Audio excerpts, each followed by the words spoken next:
La conscience immédiate concerne généralement, c'est elle qui nous permet d'être présents à nous-mêmes.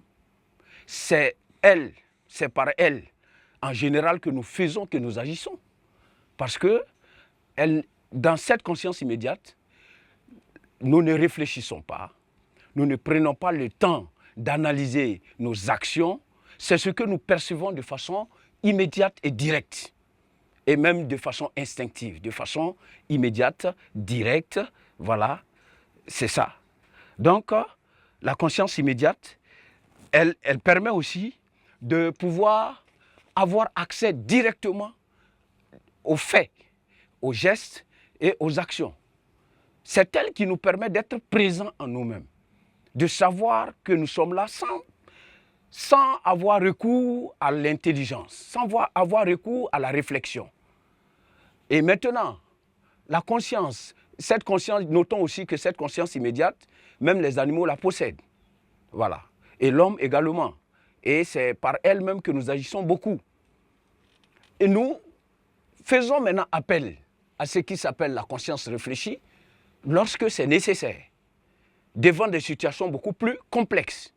Les situations dans lesquelles nous avons acquis déjà des gestes ou encore des habitudes, voilà, c'est la conscience immédiate qui intervient. Lorsque je pédale mon vélo pour aller à l'école, je n'ai plus besoin de réfléchir. Mais au début, pendant l'apprentissage de mon vélo, pour savoir rouler le vélo, notre conscience est obligée de prêter beaucoup attention aux faits et gestes que nous allons faire pour pouvoir acquérir la connaissance de ce vélo-là.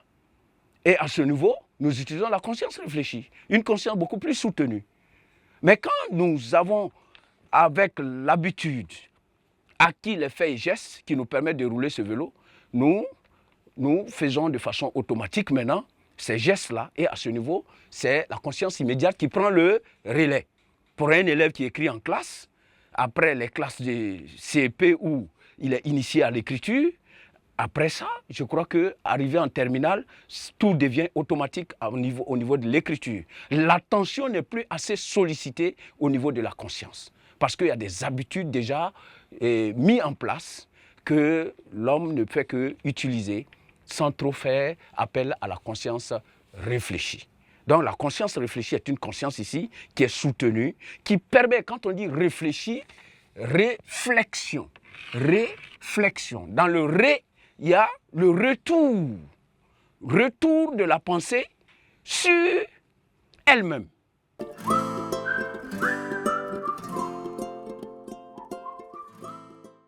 La pensée revient sur elle-même afin de s'examiner, d'examiner le contenu de la pensée pour comprendre, examiner le contenu de la pensée pour l'analyser, peser, analyser, comprendre avant de pouvoir agir. C'est pourquoi la réflexion, la conscience réfléchie est une conscience assez soutenue que nous utilisons en cas de difficulté, que nous utilisons en cas de problème, que nous utilisons devant les situations complexes. Et c'est pourquoi elle nécessite aussi beaucoup d'énergie mentale, voilà, par rapport à la conscience immédiate. Voilà. Mais il faut retenir qu'elle est relevée rapidement par la conscience immédiate, sinon on ne pourrait pas tenir le coup. Voilà.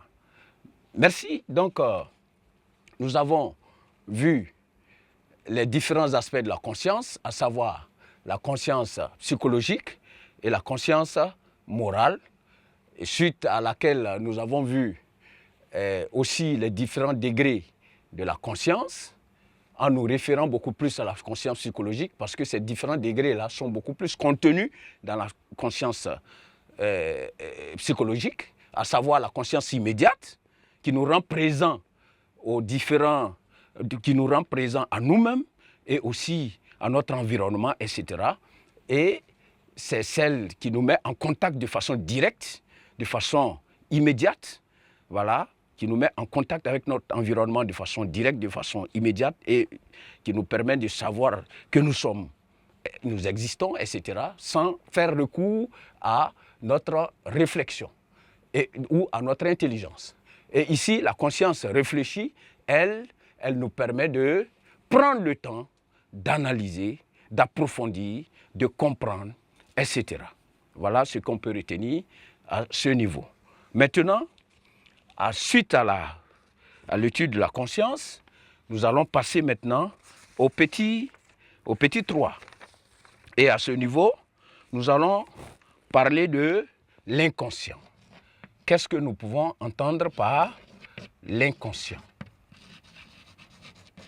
Puisque pendant notre introduction, nous avons parlé de quelqu'un qui se retrouve dans la rue avec des haillons. Nous le constatons souvent lorsque nous nous promenons dans la rue, nous voyons certaines personnes dans des accoutrements bizarres, des haillons, mais apparemment, ils ne se gênent même pas de se retrouver dans ce genre de situation, avec un langage souvent difficile à comprendre ou décousu. Et on se demande si ce sont des personnes normales. Est-ce que ces personnes sont conscientes? Est-ce qu'elles ne sont pas inconscientes de leur situation? Qu'est-ce qu'on peut entendre maintenant par l'inconscient?